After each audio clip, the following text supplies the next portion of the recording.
Merci à tous. Si à chaque fois qu'on se réunit en tant qu'Église, chacun des disciples prie, et ben moi je signe tout de suite. Ça n'arrive pas toujours et j'en suis ravi que ça arrive aujourd'hui.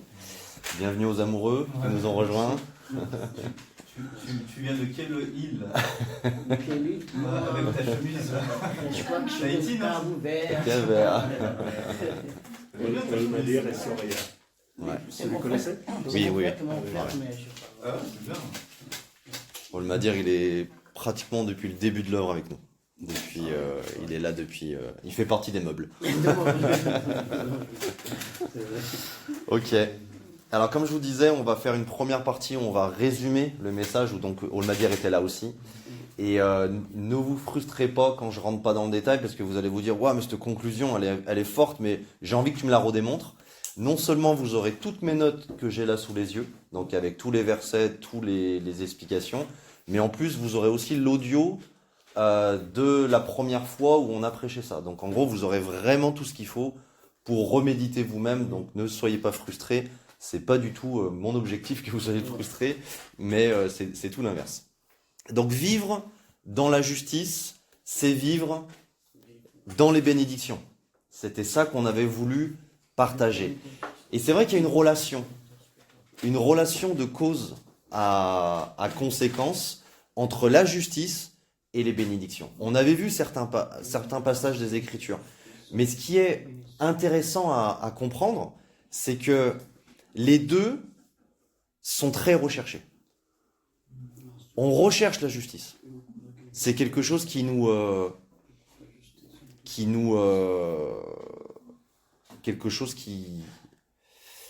Excusez-moi, c'est juste que ça me perturbe un peu, je suis désolé. C'est quelque chose qu'on recherche comme quelque chose qu'on veut mériter. Que ça soit la justice ou la bénédiction, c'est quelque chose qu'on veut mériter. Et l'un comme l'autre, ni la justice ni la bénédiction, c'est quelque chose qu'on ne mérite pas, mais c'est quelque chose qu'on reçoit par la grâce de Dieu. Donc ça, c'est la première relation qu'il y a entre les deux. Et puis on avait vu différents passages, et je vous lis juste le psaume 5.12 qui est magnifique. « Car tu bénis le juste, ô Éternel ». Donc on s'aperçoit que, et vous verrez tous les passages dans les notes, on s'aperçoit qu'à chaque fois qu'on parle de la maison du juste, on parle de l'endroit où la bénédiction est déversée. Donc ça, c'est vraiment une relation de cause et conséquence. Et puis on avait vu que l'évangile avait été limité par l'ennemi. Parce que l'évangile est tellement puissant que l'ennemi ne peut pas se mettre en porte-à-faux, il ne peut pas se mettre contre, et il ne peut pas quelque part le détruire complètement. Il ne peut pas l'annuler complètement. Donc il s'est dit, qu'est-ce qui me reste pour pouvoir faire en sorte que les enfants de Dieu ne reçoivent pas tout ce que Dieu a prévu pour eux? Et qu'est-ce qu'a fait l'ennemi? Il a utilisé le bien pour limiter le meilleur et l'excellent. C'est-à-dire que l'ennemi a dit, mais c'est tellement beau que vos péchés soient pardonnés. C'est tellement beau que vous ne soyez pas obligés d'aller en enfer grâce à Jésus-Christ. Mais méditez là-dessus, c'est tellement merveilleux. Donc il a utilisé le bien, quelque part. Il ne faut pas croire que le diable, oui, il est le père du mensonge, mais pour lui, une demi-vérité ou 3/4 de vérité, c'est aussi une œuvre du diable. Vous voyez ce que je veux dire? Jésus, il est la vérité, d'une manière entière, complète, pure. Et il ne dit pas des vérités. D'accord? Et donc l'ennemi, qu'est-ce qu'il nous a dit? Il nous a dit, mais contente-toi de ça.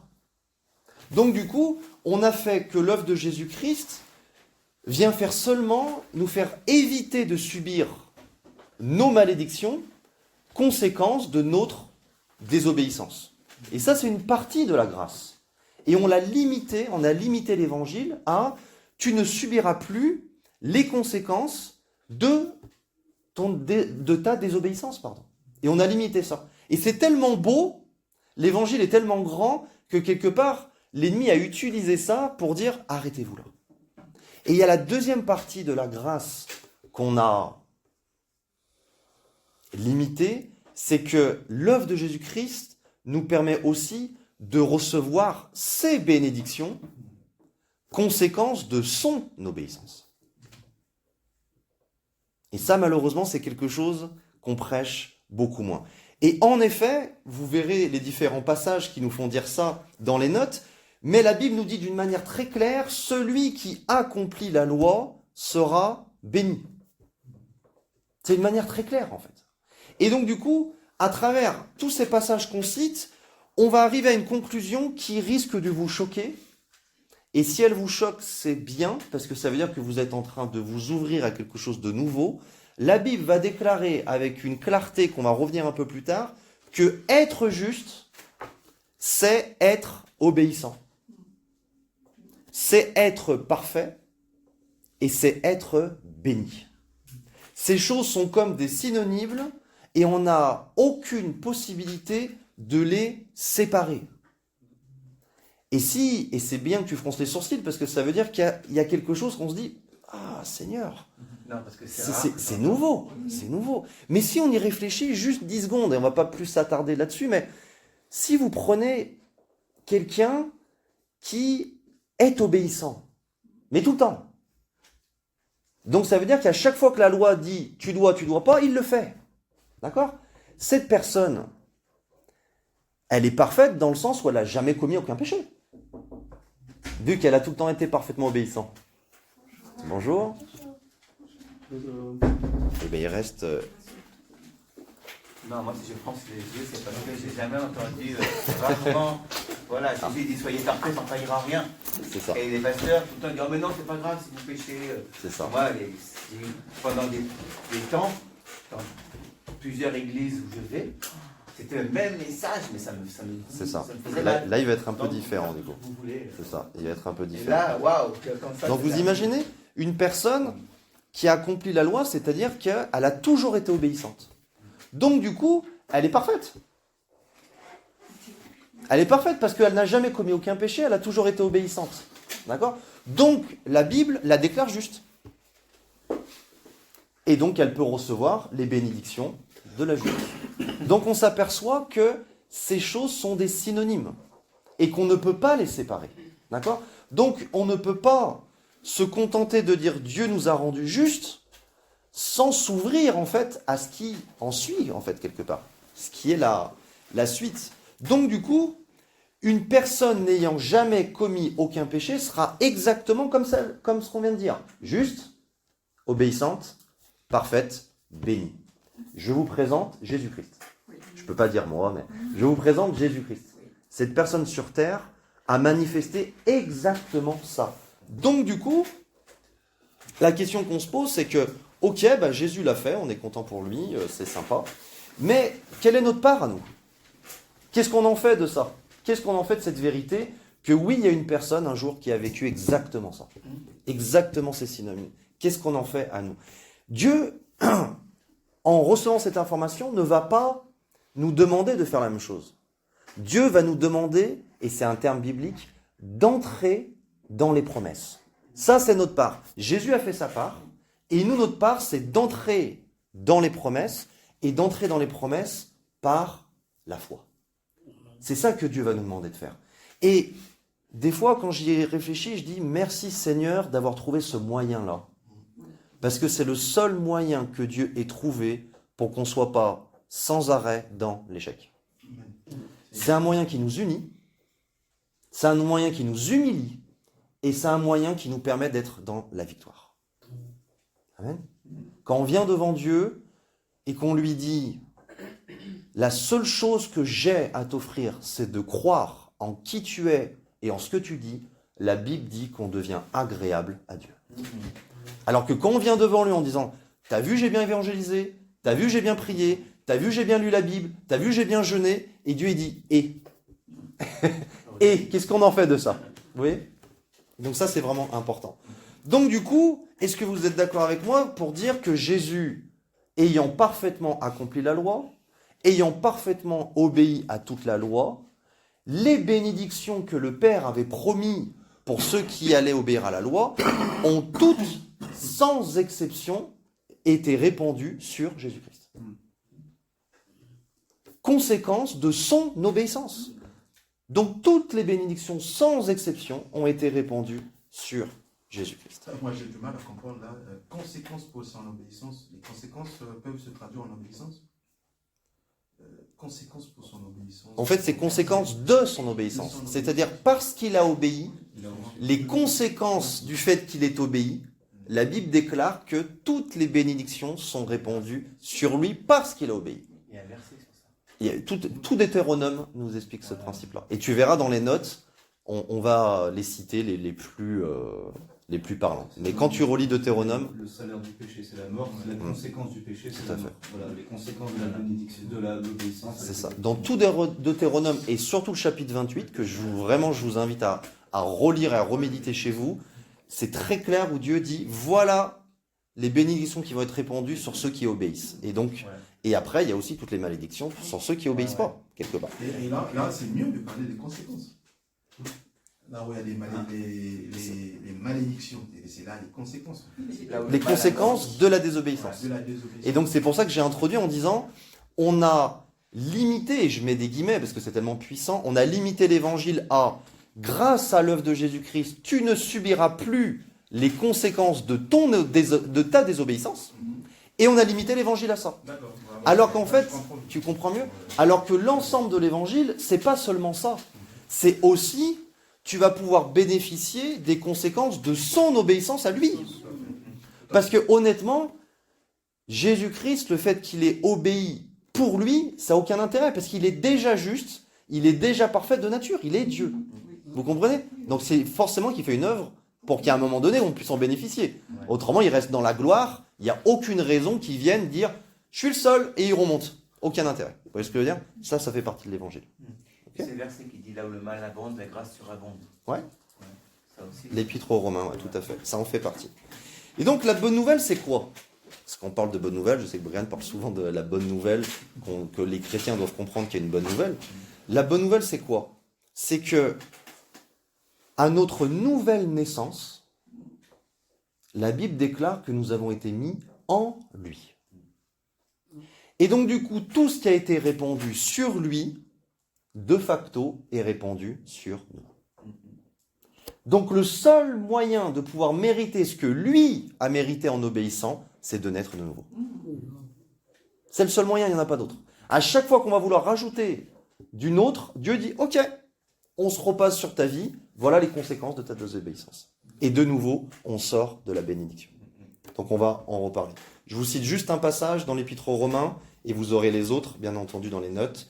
Romains 8, 17. « Or, si nous sommes enfants », et là, dans le contexte, bien entendu, qu'on ne parle pas d'une personne qui a 4-5 ans, on parle enfant de Dieu, donc une personne qui est née de nouveau, bien entendu. Romains 8, 17. « Or, si nous sommes enfants, nous sommes aussi héritiers. » Et là, vous allez voir peut-être que ce passage va s'écrire pour la première fois. Héritier de Dieu, et il pourrait s'arrêter là, dans le passage. Et co-héritier de Christ. Pourquoi co? Parce que vu qu'on est en lui, vu qu'on est avec lui, vu qu'on fait un avec lui, tout ce qui a été répandu sur lui a de facto été répandu sur nous. Et donc ce passage nous dit que la seule manière qu'un enfant, et on peut le prendre dans le naturel aussi, la seule manière qu'un enfant doit faire pour hériter de son père, c'est de naître.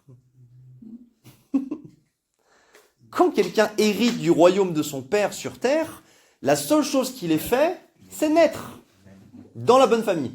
C'est la seule chose qu'il ait fait. Et ce passage est en train de nous dire, mes enfants, la seule chose que vous devez faire pour hériter de moi, c'est naître de nouveau. Amen.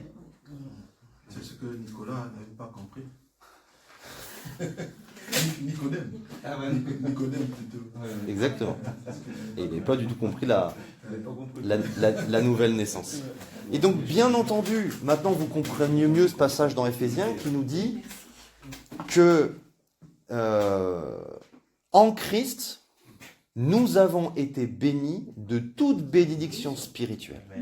Donc on comprend mieux ce passage, c'est pas tombé de nulle part. Il y a une réalité, une vérité qui est là.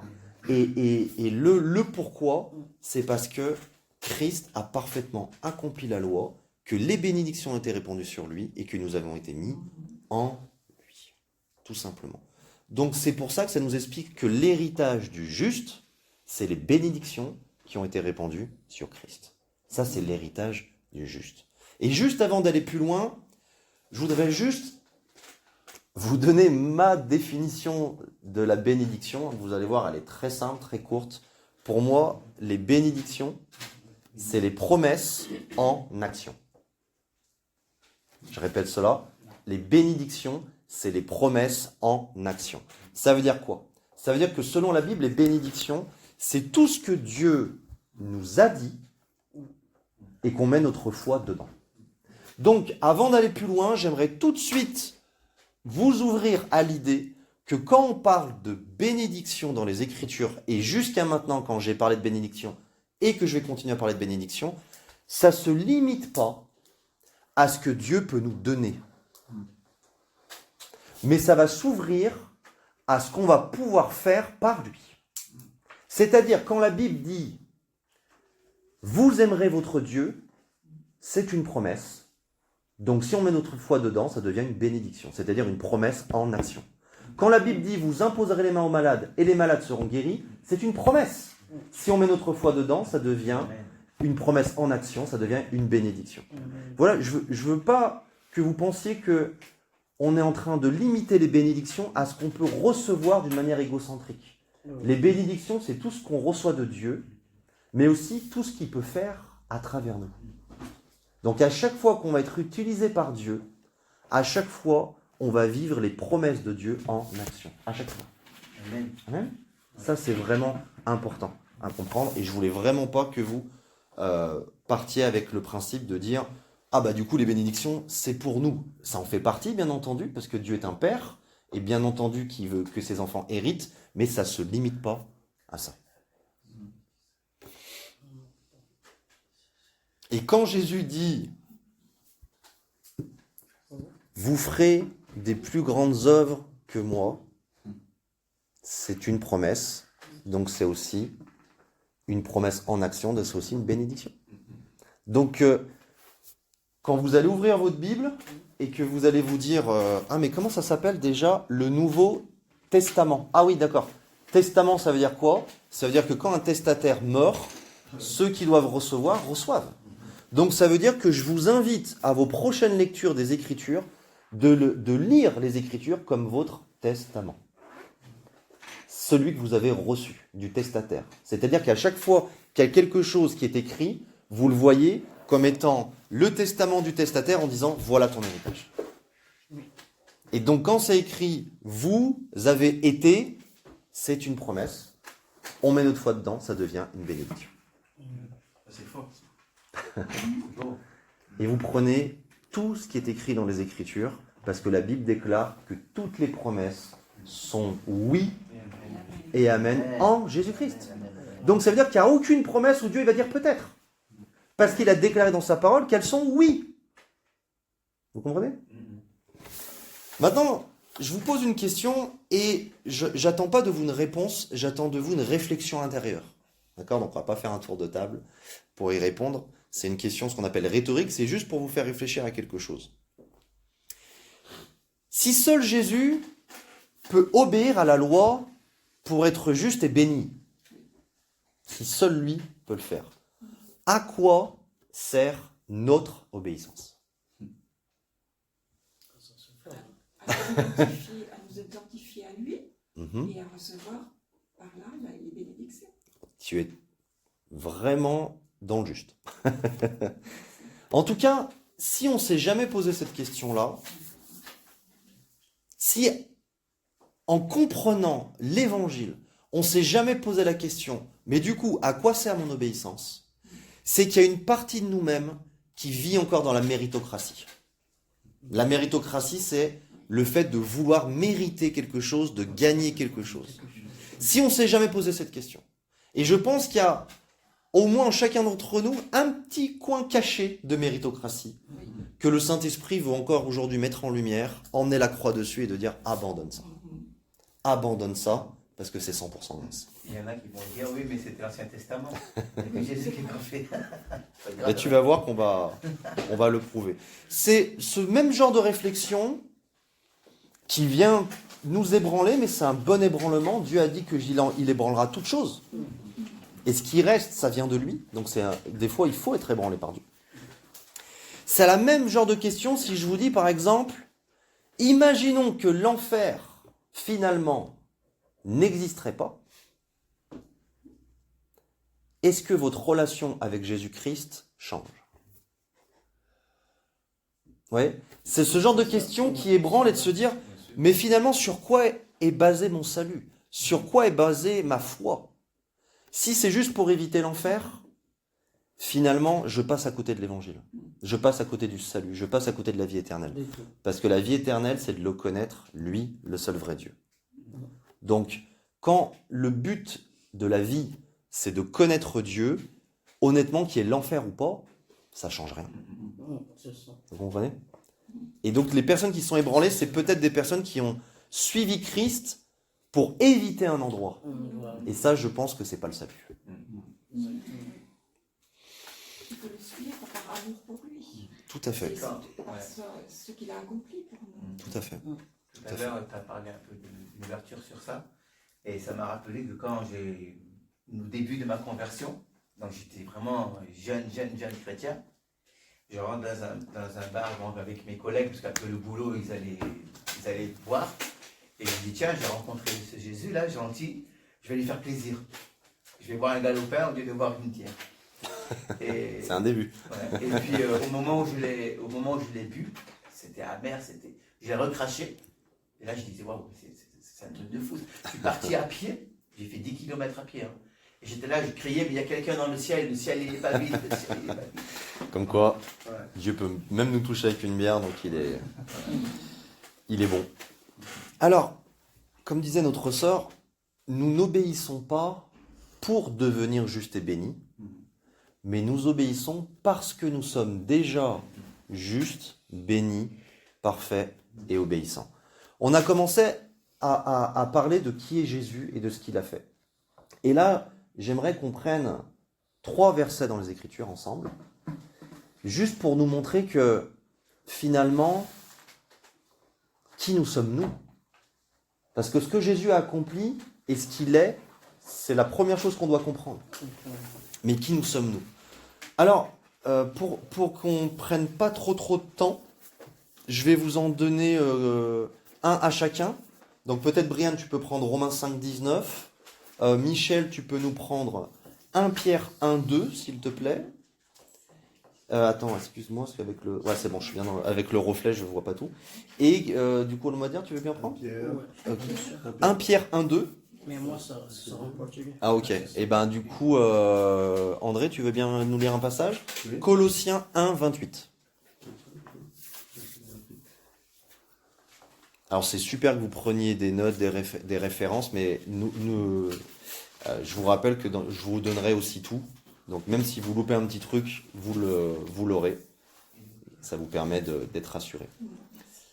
On ne retient que 10% de ce qu'on entend et 25% des choses qu'on écrit. Exactement. C'est Et pour ben ça. c'est très bien. Et C'est pour ça que je vous dis, n'arrêtez surtout pas. Mais c'est juste pour vous rassurer que dans tous les cas, vous allez rien louper. Le premier, c'est Romains 5. Romains 5, 19. Comme ça, vous pourrez le lire tous les deux en portugais. Ouais. Tu veux bien nous le lire? Écoutez bien. Car comme par la désobéissance d'un seul homme, beaucoup ont été rendus pécheurs, de même, par l'obéissance d'un seul, beaucoup seront rendus justes. Tout le monde là? Je pas Pierre. Mais il faut l'entendre. Bah, tu l'as, Colossiens 1, 28, tu l'as? C'est plus simple pour toi? Ah, ça y est. Ça y est, tu l'as? Colossiens. Non, Pierre, c'est bon. 1 Pierre, combien? 1, 2. Alors, attends. Et Brian va nous relire son verset. Parce que tout le monde n'a pas... 1 Pierre, 1, 2. donc au début. 1 Pierre, 1, 2. C'est 1 Pierre. 1 Pierre, chapitre 1, Verset 2. verset 2. Mais tu vas le lire juste après Brian, Michel. Ah. Parce que du coup, t'as pas entendu Brian. Et c'est important parce que c'est dans l'ordre, tu vas voir. Écoute, Michel, je le relis que pour toi. C'est pour toi. Pour nous deux. Pour vous deux, c'est pas Oui, parce qu'il l'a embêté en disant « Bah, je trouve pas ». Donc Léon, il a dit « Bah, moi, j'ai pas entendu non plus Alors, car comme par la désobéissance d'un seul homme, beaucoup ont été rendus pécheurs. De même, par l'obéissance d'un seul, beaucoup seront rendus justes. Donc du coup, la vérité de ce passage, c'est que déjà ça nous confirme que Dieu attendait l'obéissance d'un seul. Donc ça veut dire qu'il n'attend pas notre obéissance pour essayer de devenir juste, parce que depuis le début, c'était écrit que c'était un seul. Et la deuxième vérité forte de ce passage, c'est que beaucoup seront rendus justes. Et là, on parle de nature, d'identité. Et c'est beaucoup, la bonne nouvelle, c'est que c'est chacun d'entre nous. D'accord ? Donc ça nous montre que nous sommes devenus justes de nature à notre nouvelle naissance, parce qu'un seul a obéi. Là, on a beau essayer de tordre ce verset dans tous les sens, c'est ça qui va en sortir. Là, celui-là, autant il y a des versets qui sont un peu durs à comprendre, autant celui-là, il est assez clair. Le deuxième.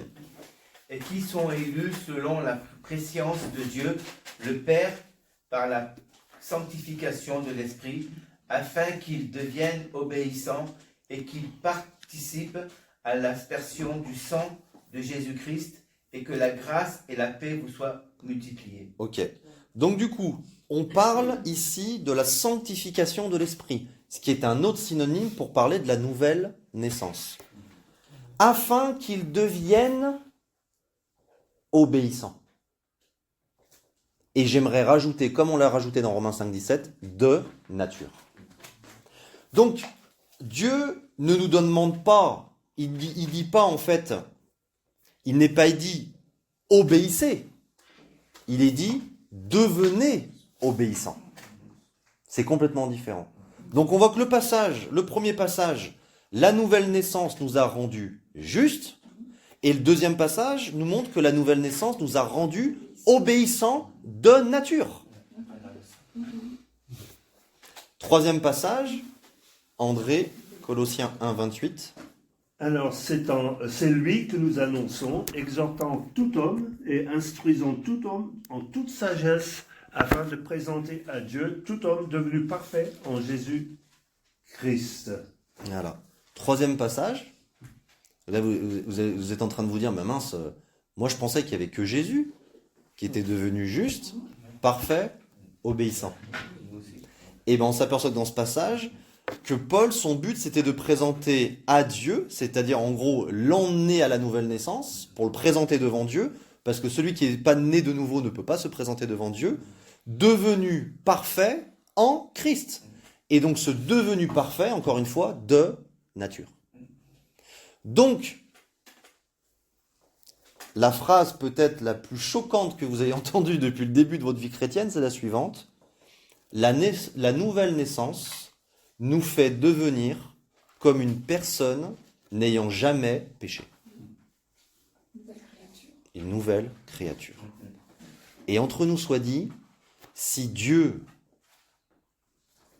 crée quelque chose, j'ai du mal à imaginer qu'il y ait quelque chose de défectueux, de pas parfait dedans, et encore moins de pécheur et de péché.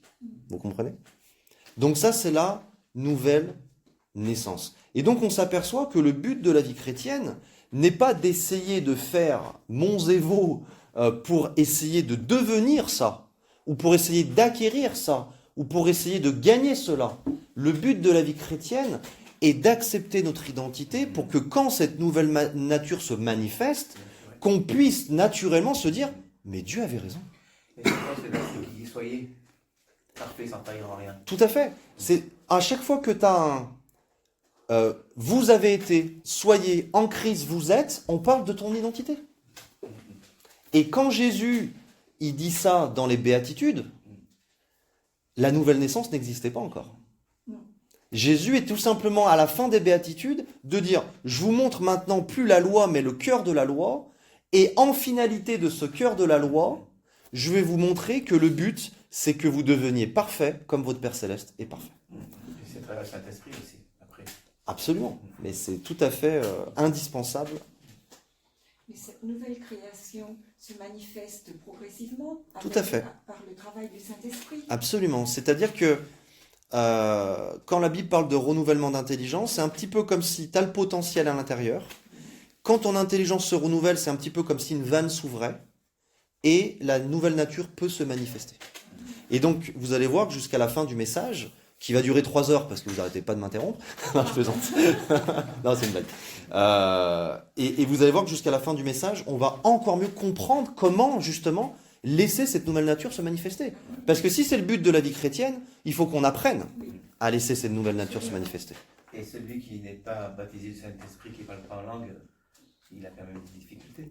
Alors, on avait dit les questions à la fin, Michel. Ah, Rappelle-toi, tu te souviens bon, je vais rien dire. Alors, du coup, vous allez me dire, bah du coup, tu nous poses une question sur à quoi sert notre obéissance, donc ça veut dire qu'on n'obéit plus. Alors non, parce que si on est devenu de nature obéissant, c'est qu'à un moment donné, c'est pas ça le plan. C'est pas que l'obéissance disparaisse. Mais si on parle de l'obéissance de la nouvelle alliance, et là je vais vous citer qu'un passage et vous verrez dans les notes, on en a beaucoup plus. Parce que oui, il y a une obéissance dans la nouvelle alliance, mais je la résumerai en un seul verset, que je vous donne la référence juste après. C'est dans Romains. Tout ce qui ne provient pas d'une conviction de foi est péché.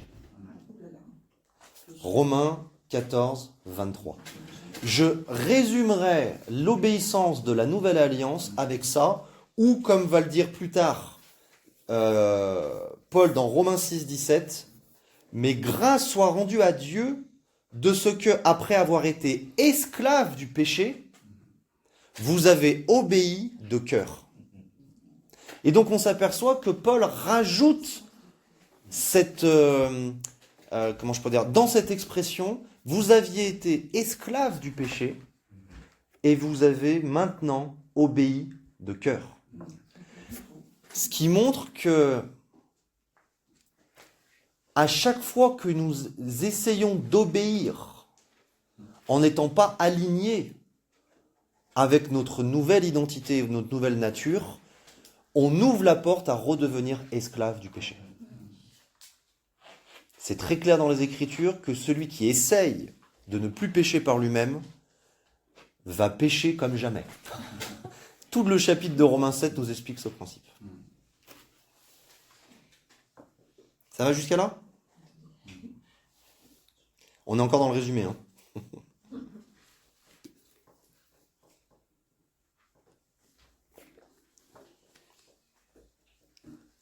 J'espère qu'un dépôt commence à être posé en vous.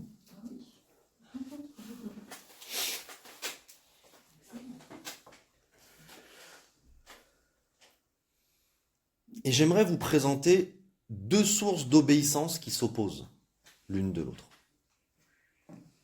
La première est la peur, et la deuxième est la crainte de l'Éternel. C'est 2 sources d'obéissance qui sont entièrement opposées.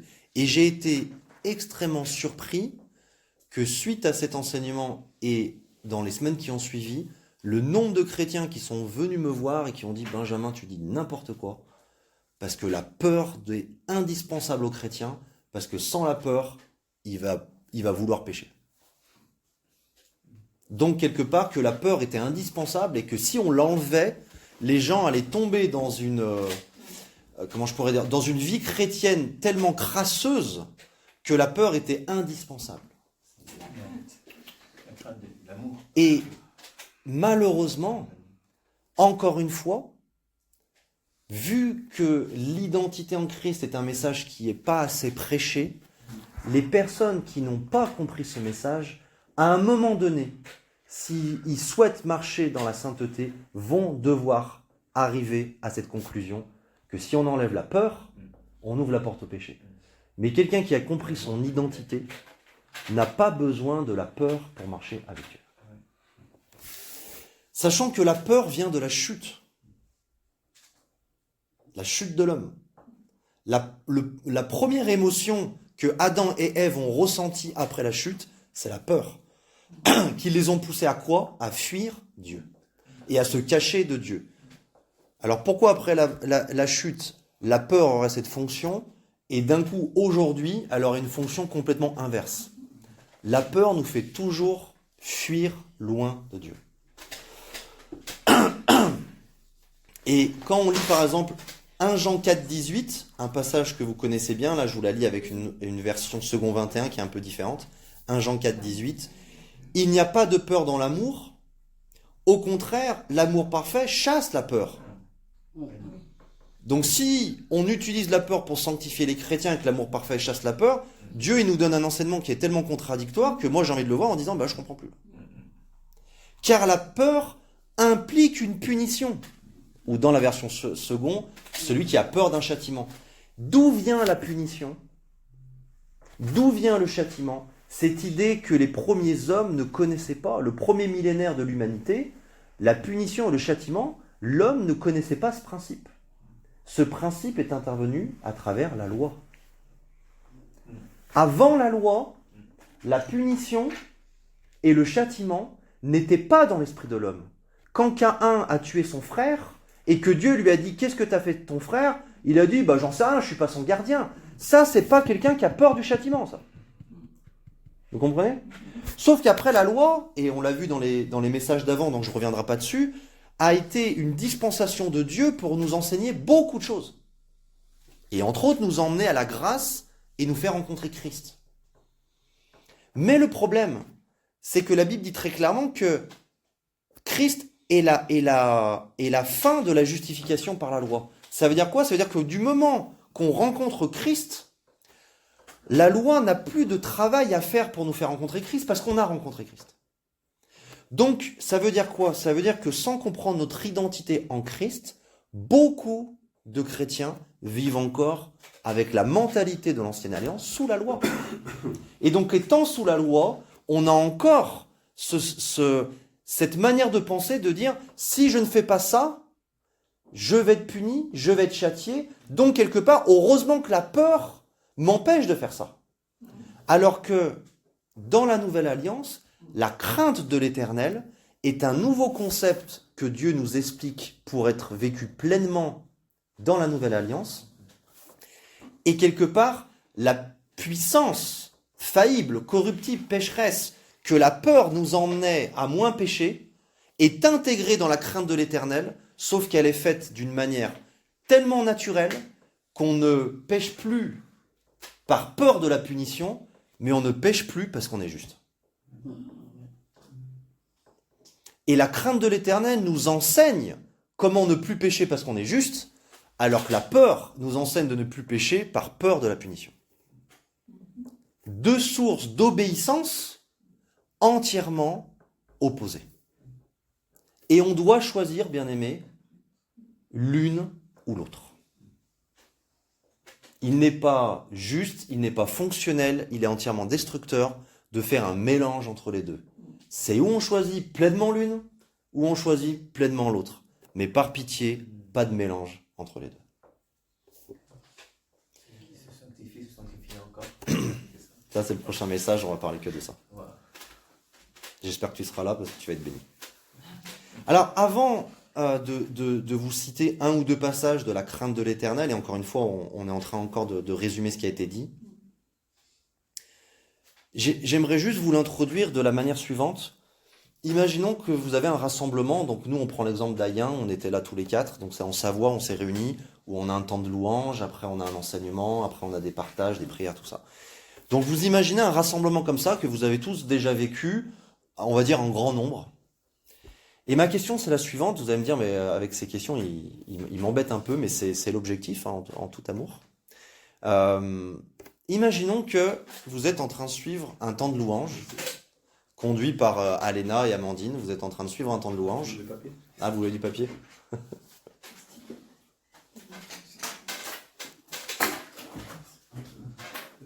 Chercher celui qui marche. Excusez-moi pour l'interruption. Pas de souci. Je crois que ma soeur, ton nombre de feuilles ne va pas suffire. Heureusement qu'il a emmené le paquet. Donc vous êtes là, Alena et Amandine nous conduisent dans un grand temps de louange, etc., etc. Et puis d'un coup, Jésus apparaît dans sa gloire. Tout le monde le voit. Ok, il apparaît.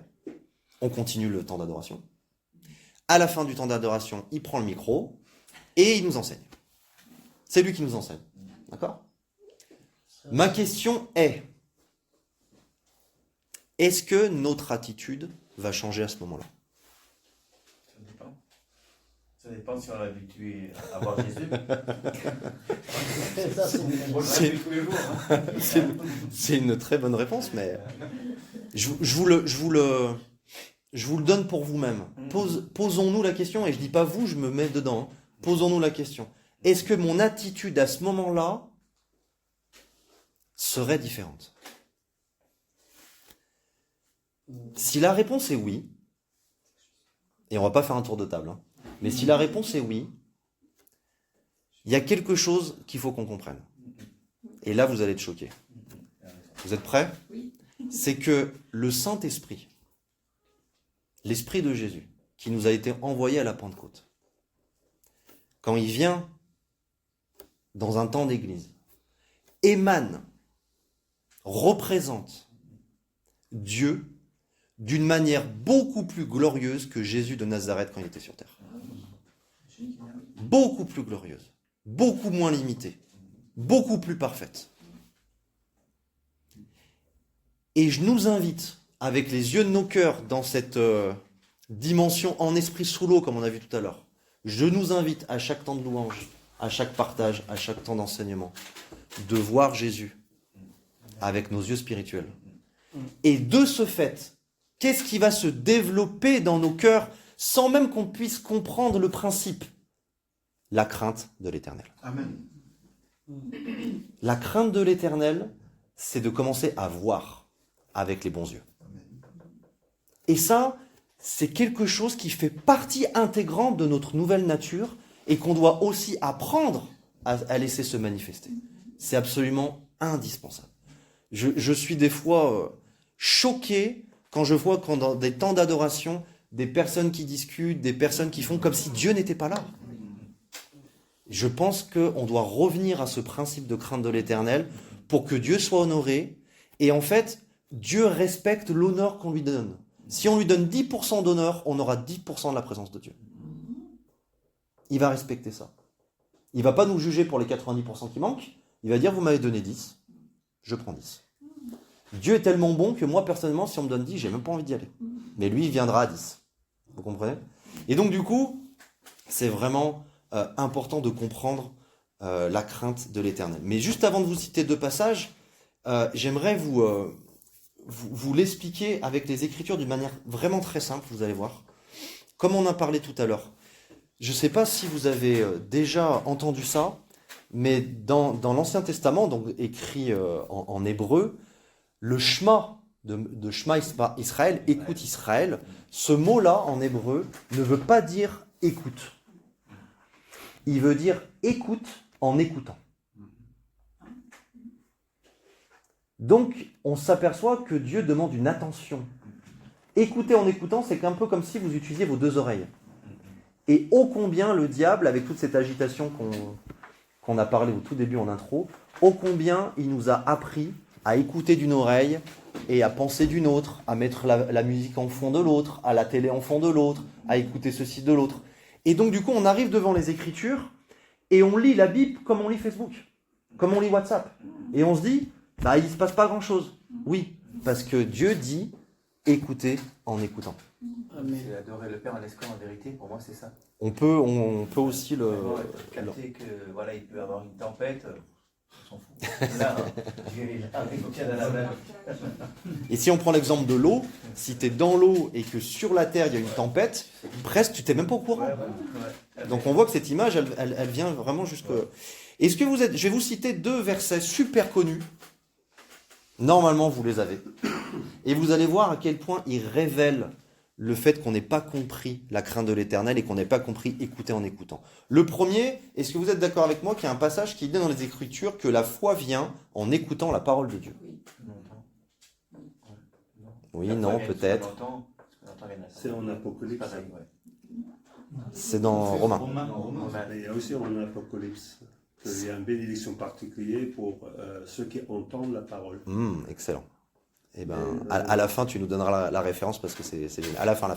Mais c'est génial, tu l'oublies pas. Vous avez raison.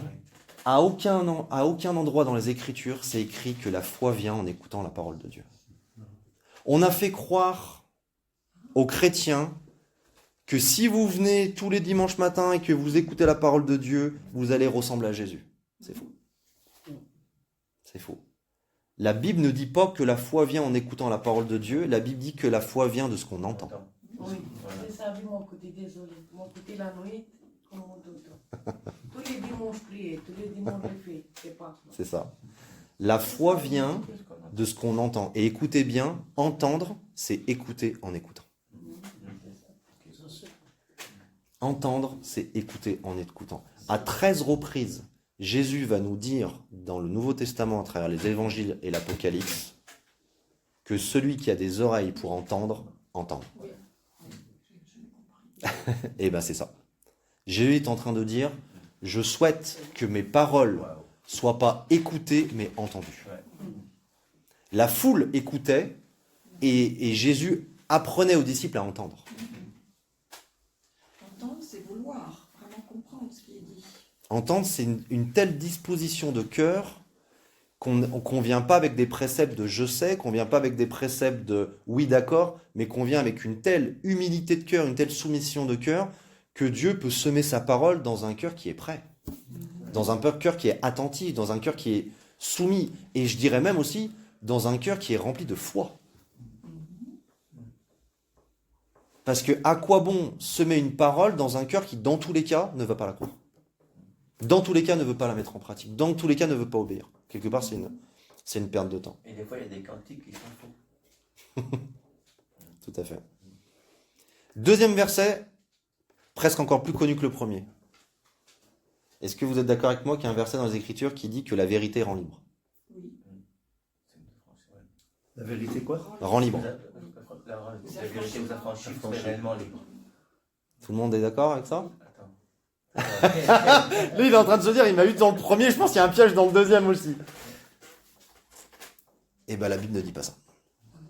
Et encore une fois, si la vérité rendrait libre, le nombre d'heures d'enseignement que chaque chrétien écoute par jour, surtout maintenant avec les réseaux sociaux, les vidéos, mais on serait tous libres. Franchement, on n'aurait même pas besoin de prier pour les gens. La Bible dit, vous connaîtrez la vérité, et la vérité vous rendra libre. Ça veut dire que c'est pas la vérité qui rend libre, c'est de la connaître. Connaître. C'est ça qui rend libre. Connaître la vérité. Donc c'est quoi? Pourquoi je vous cite ces deux versets-là? C'est que ces deux versets-là, quand on les entend avec la crainte de l'Éternel, ils prennent leur sens. Et on bénéficie de la bénédiction de ces versets-là, avoir la foi et être libre. Ça vaut le coup quand même, comme bénédiction, comme conséquence justement de ces versets-là. Alors vous verrez dans les notes, je vous ai cité certains versets qu'on va pas tous reprendre, où on parle de la crainte de l'Éternel, par exemple, Jérémie 32:40, et je mettrai ma crainte dans leur cœur, afin qu'ils ne s'éloignent pas de moi. Donc on s'aperçoit que de la même manière que la peur a fait fuir loin de Dieu, je mettrai ma crainte dans leur cœur afin qu'ils ne s'éloignent pas de moi. Mais la crainte, c'est l'amour. C'est le respect, l'amour.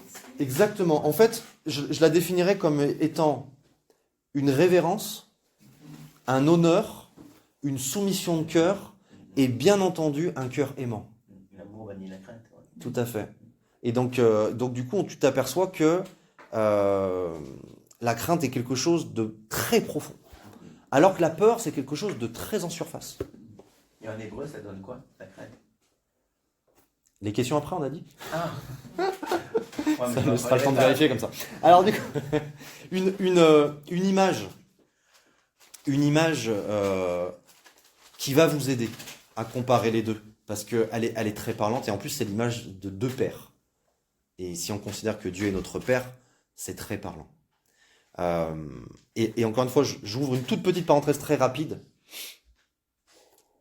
La révélation de notre identité en Christ est dépendante de la révélation qu'on a de Dieu comme étant notre Père. Pourquoi? Parce que c'est le Père qui donne l'identité, c'est le Père qui donne les repères. Et on ne peut pas s'imaginer naître d'en haut et devenir un fils quand Dieu est un tyran dans notre vie. Quand on a développé nous-mêmes ou accepté nous-mêmes une image de Dieu comme étant un dictateur ou un tyran. On n'arrive pas à prendre cette identité de fils de cet homme-là.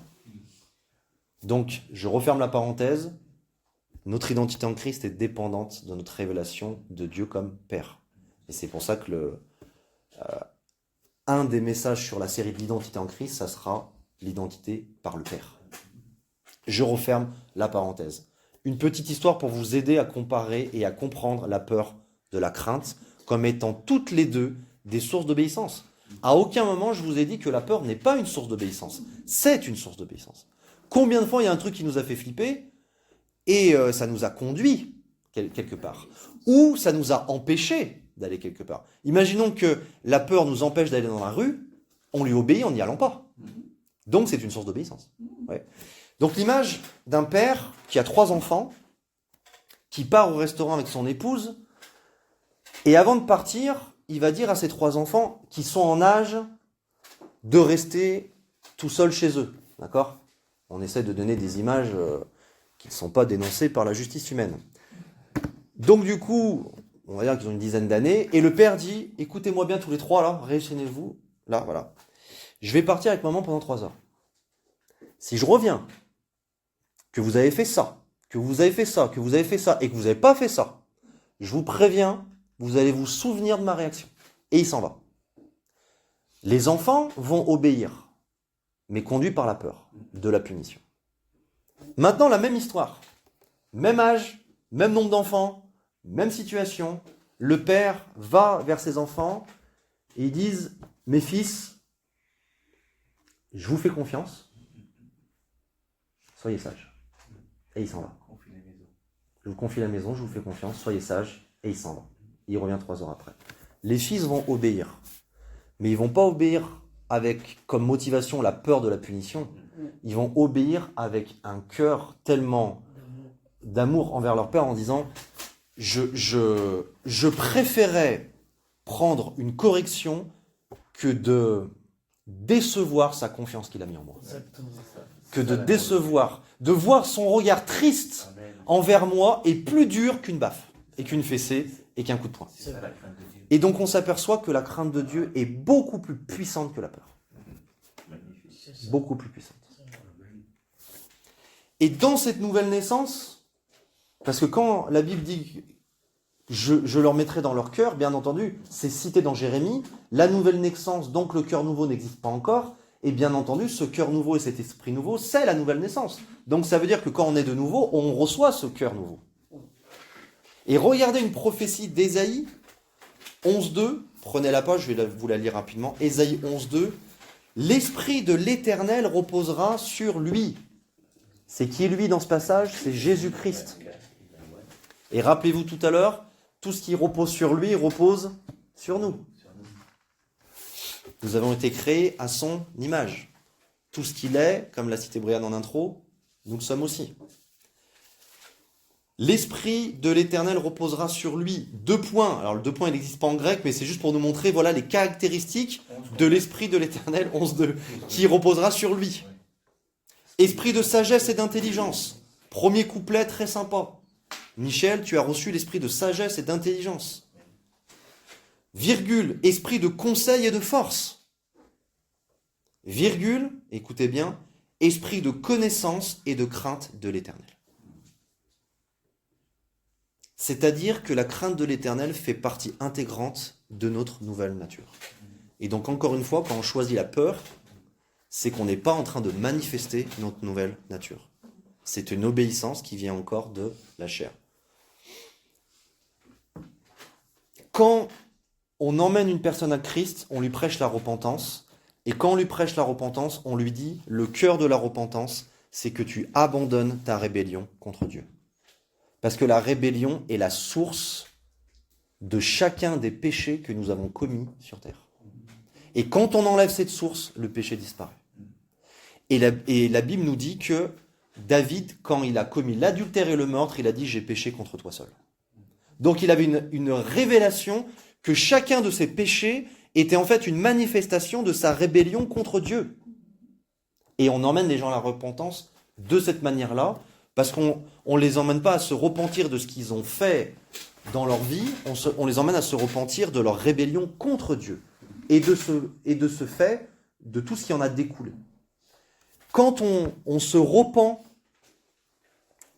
et que cette rébellion quitte notre cœur, il y a un vide qui est créé et qui nous gêne.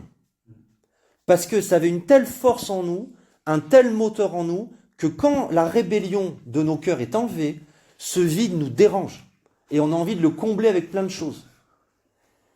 Quand la rébellion sort, la forme de ce vide doit être remplacée par la crainte de l'Éternel. Et c'est ça qui manque dans le cœur du chrétien la plupart du temps. C'est qu'il a quitté sa rébellion et il se dit, il y a quelque chose qui doit le remplacer et je n'arrive pas à le remplacer. Je n'arrive pas à le remplacer. Et c'est la crainte de Dieu qui nous permet de le remplacer. Ça va ? Donc on voit que la peur, c'est vraiment une obéissance sous la chair. Et la crainte de l'Éternel, c'est vraiment une obéissance dans l'esprit. Introduction terminée. J'ai bien fait de la faire, parce qu'autrement, ce point-là, vous ne l'aurez pas compris. Il n'est pas long, le dernier point, ne vous inquiétez pas. Donc, le dernier point que j'aimerais développer avec vous, c'est qu'on a vu que Jésus-Christ avait lui seul obéi parfaitement à la loi, et que nous, notre travail, c'était d'entrer dans les promesses par la foi. Et maintenant, on va voir ce dernier passage qui va être intitulé « Ne pas entrer dans les promesses ». Pourquoi je l'ai intitulé comme ça ? Parce que d'une manière pédagogique, c'est-à-dire ce que l'enseignant est capable de transmettre, souvent, dire ce que n'est pas une chose nous explique à encore mieux la comprendre que si on nous donnait la définition de cette chose. Et donc du coup, quand vous lisez l'Ancien Testament et que vous voyez le peuple hébreu, qui est cité dans l'Ancien Testament, le peuple hébreu va toujours être représentant parfois de l'humanité entière et parfois de l'Église. Ça va dépendre du contexte. D'accord ? Et donc du coup, quand le peuple hébreu n'est pas entré dans Canaan, Canaan représente en fait ce pays des promesses, ce pays des bénédictions, qui représente en fait cette position en Christ finalement, qui nous permet de bénéficier de toutes les promesses de Dieu. C'est ce que représente Canaan dans les Écritures. Et on va s'apercevoir que le peuple hébreu n'entrant pas dans Canaan est une explication de l'Église qui n'entre pas dans son héritage, qui n'entre pas dans ses promesses, qui n'entre pas dans les bénédictions. Donc, le fait de savoir les deux raisons principales que la Bible nous donne de pourquoi le peuple hébreu n'est pas rentré dans Canaan va nous expliquer pourquoi notre héritage est bloqué dans nos vies et pourquoi nous ne pouvons pas en bénéficier. Est-ce que ça vous intéresse d'avoir ces deux raisons ? La première, c'est l'incrédulité, et la deuxième, c'est la désobéissance. L'incrédulité, donc ne pas croire, l'incrédulité, et la deuxième, c'est la désobéissance. On va les citer. Bon, on va le citer maintenant, parce qu'André est sur le fil, et je ne veux pas le décevoir. Hébreux 3, 19. Ils ne purent y entrer à cause de leur incrédulité. Là, il n'y a pas besoin d'avoir fait une école de théologie pour comprendre ce verset. Il est très simple à comprendre. Hébreux 3, 19. Juste un petit peu après, Hébreux 4, 6. Ceux à qui d'abord la promesse a été faite n'y sont pas entrés à cause de leur désobéissance. C'est très clair, les deux versets le disent en toutes lettres. Les deux raisons pour lesquelles le peuple ne sont pas entrés dans le Canaan, l'incrédulité, la désobéissance. Ma question est la suivante.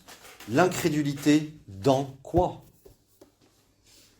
Parce que c'est tellement frustrant, notre pensée grecque qui a souillé l'évangile de Jésus-Christ, où on a parlé de croire et de ne pas croire à des personnes, mais d'une manière tellement abstraite que la foi est devenue tellement abstraite qu'il n'y a plus personne qui arrive à la manifester, parce que c'est un truc tellement flou qu'on ne sait pas. Crois en Jésus.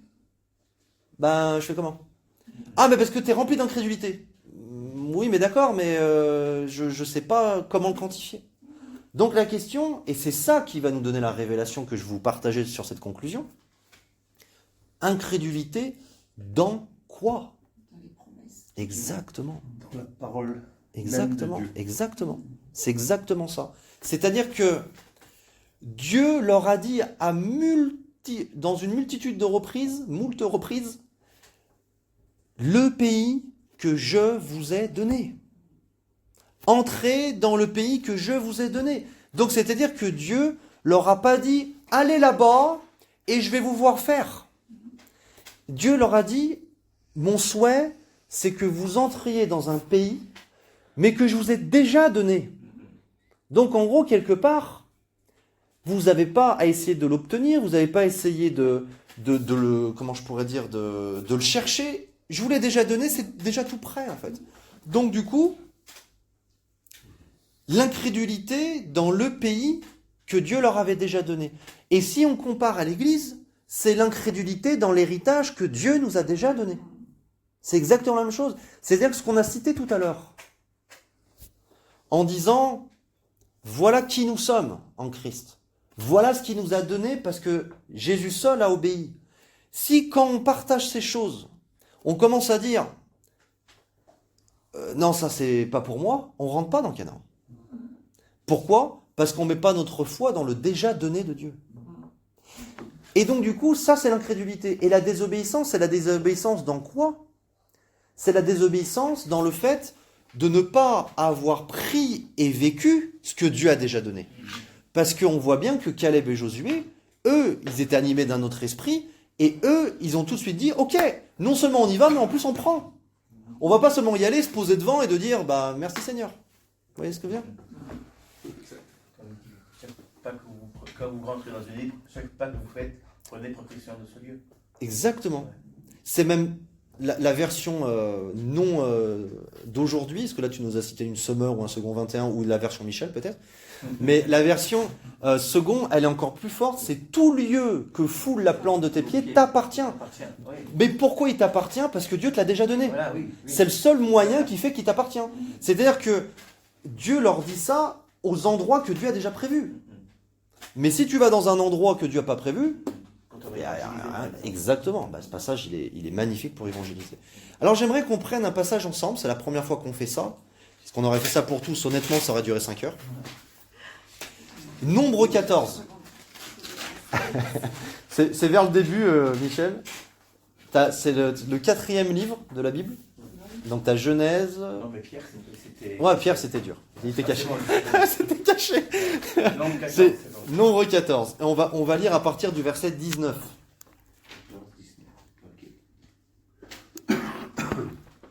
Et je vous remets juste dans le contexte. C'est que Moïse va rencontrer Dieu et le peuple va se faire un veau d'or. Et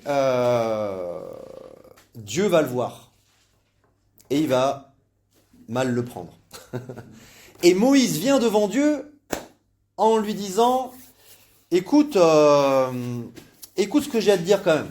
Et peut-être si tu peux changer d'avis, ça serait super sympa de ta part. Moïse osait faire auprès de Dieu ce que seul un enfant de Dieu qui comprend son identité peut faire. Parce que Dieu est saint. Dieu est parfait et Dieu n'est pas notre pote qu'on emmène dans notre poche et qui fait ce qu'on a besoin, ce qu'on a envie de lui faire faire. Et c'est ce que représentait le veau d'or. Le veau d'or représentait le service. Donc quand le peuple a fait le veau d'or, c'était comme ce Dieu va nous servir.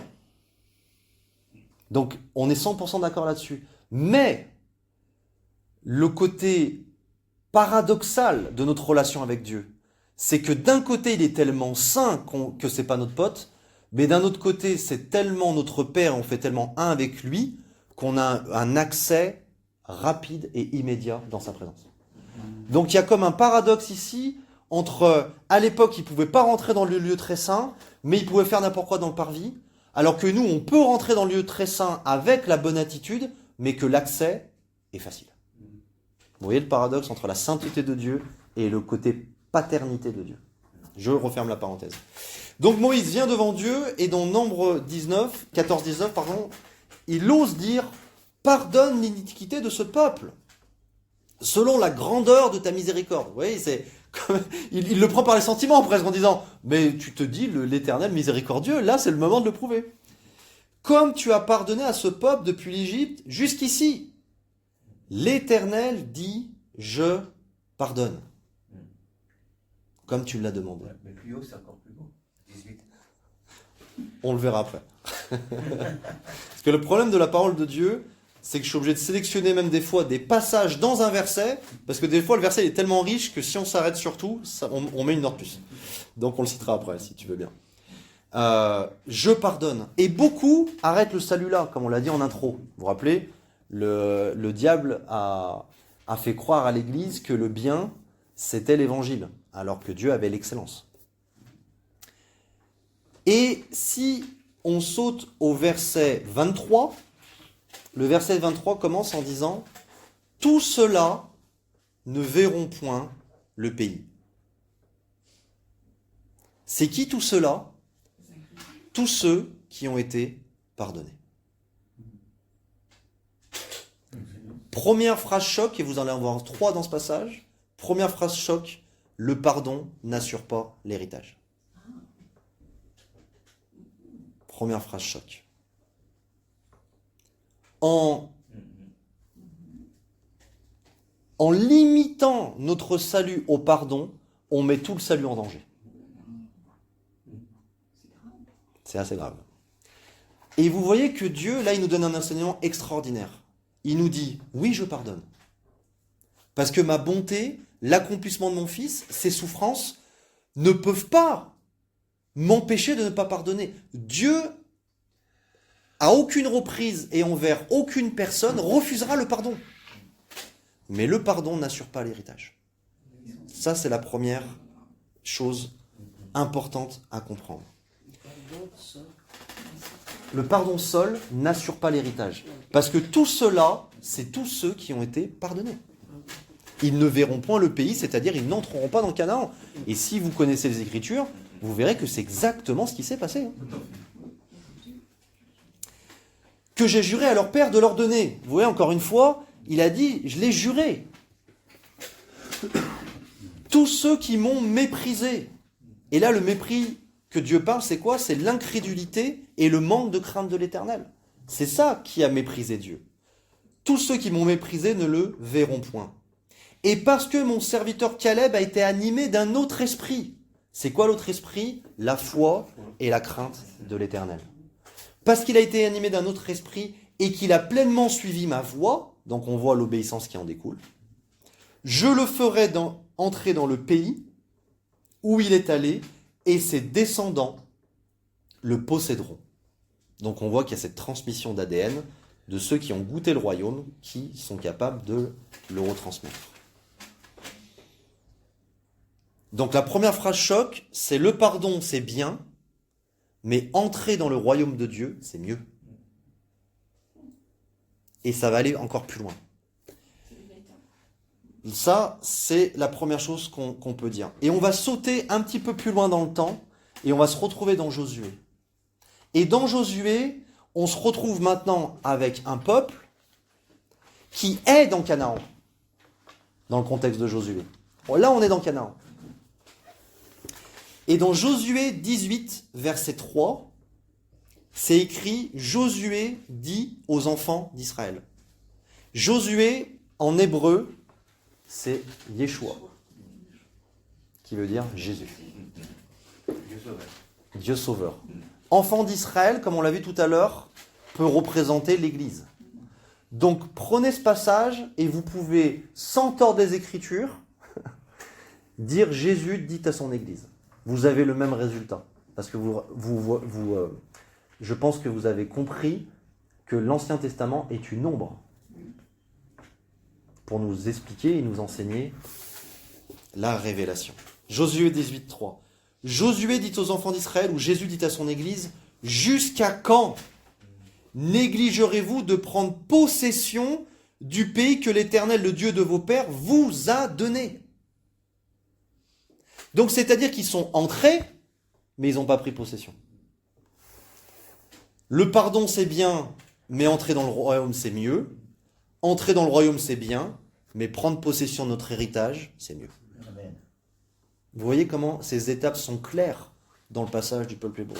Jusqu'à quand négligerez-vous? Vous imaginez le père qui voit son fils à tout accomplir, souffrir sur la croix. Toutes les images de la croix qu'on nous représente dans les tableaux, dans les peintures, sont extrêmement éloignées de la réalité. C'est beaucoup plus horrible que ce qu'on voit. Et en plus, il était nu. Et ça, c'est des choses qu'on n'ose pas représenter, mais il était nu. Il était nu. Ouais. Donc c'est la honte suprême, l'ignominie suprême, la souffrance suprême. Et ça nous ouvre la porte. Et quand on voit Christ sur la croix, on n'a plus envie de mériter. Puis il avait les jambes pliées. En plus. Quand on voit Christ sur la croix, la seule chose qu'on a envie, c'est de croire et de recevoir. On n'a plus envie de mériter. Parce qu'à chaque fois qu'on mérite, on est en train de dire à Dieu, oui, c'est pas mal, mais j'aimerais bien ajouter ma petite pierre à l'édifice quand même, si tu le permets. Et Dieu dit, non, Christ seul suffit. Vous comprenez? Donc à chaque fois qu'on essaye d'ajouter quelque chose, on offense l'œuvre de Christ. Et rien que ça nous aide déjà à marcher dans une dimension de grâce beaucoup plus grande. Alors c'est quoi le principe enseigné? Peut-être que vous avez commencé à le voir là dans tout ce que je viens de dire. Le principe enseigné, et vous allez voir que ça peut bouleverser votre vie et la vie des personnes à qui vous allez le transmettre, c'est que l'obéissance est la conséquence de notre foi. Et la désobéissance est la conséquence de notre incrédulité. Voilà ce que nous enseignent ces passages. Et je vais en citer d'autres qui confirment cela. Et là où c'est important à comprendre, c'est que on n'enseigne pas l'obéissance. On enseigne la foi, et la foi enfante l'obéissance. Et ça change tout dans la vie chrétienne. Parce que malheureusement, on a été souvent rempli de règles où si on obéit bien, on est des bons chrétiens. Et les gens se forcent, les gens n'y arrivent pas, les gens n'ont pas de victoire. Et on leur dit, donc du coup, tu es désobéissant. Non, c'est que tu n'as pas appris à mettre ta foi au bon endroit. Quand tu apprends à mettre ta foi au bon endroit, tu n'as même pas besoin qu'on t'enseigne l'obéissance. L'obéissance va en découler naturellement, sans forcer. Et je dirais même que l'obéissance de cœur que Paul nous parle dans l'Épître aux Romains, c'est quand on obéit sans même s'en rendre compte. Une obéissance de cœur. C'est comme, ah ouais, c'est vrai que toute la journée, là, j'avoue que j'ai obéi, mais c'est comme, en fait, ça ne m'a pas vraiment coûté. J'ai pas essayé de dire, ah, t'as vu, Seigneur, j'ai obéi. Oui, c'est naturel. Et c'est là où Dieu veut nous emmener. Vous connaissez tous Jean 3,16 ? Très connu. Pas longtemps après, Jean 3,36, qu'on va prendre ensemble. Jean 3,36.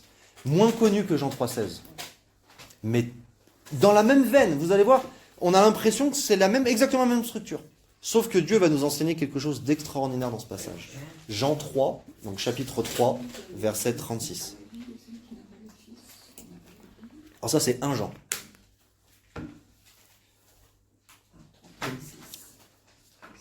Jean, chapitre 3, verset 36. Vous allez voir qu'il a une structure très proche de Jean 3,16. On parle de celui qui croit qui a la vie. Donc c'est très proche de Jean 3,16, hein, c'est le principe du message. Tu l'as, Michel ? Non, Jean, chapitre 3, ouais. verset 36. 36. Il risque de vous choquer, hein, si c'est la première fois que vous le... Celui qui croit au Fils a la vie éternelle, mais celui qui ne croit pas au Fils ne verra point la vie, mais la colère de Dieu demeurera sur lui. Voilà. Ouais. Ce qui est super intéressant, c'est d'aller voir le grec de ce passage-là. Celui qui ne croit pas, ça fait 5 mots. En grec, c'est un mot. Apétéo, qui veut dire incrédule, rebelle, désobéir, ne pas obéir. Et c'est pour ça que la version Osterwald du même verset va traduire de la manière suivante, version Osterwald, Jean 3,36, celui qui croit au Fils a la vie éternelle, mais celui qui désobéit au Fils ne verra point la vie, mais la colère de Dieu demeure sur lui. L'exemple le plus simple et le plus concret que je peux vous donner, c'est que si nous croyons plus que si on impose les mains aux malades, les malades seront guéris, on le fera plus. Ça veut dire quoi? Ça veut dire que notre obéissance d'imposer les mains aux malades n'est pas liée au fait d'obéir ou pas. Il est lié au fait de croire en la promesse que si on impose les mains aux malades, les malades seront guéris.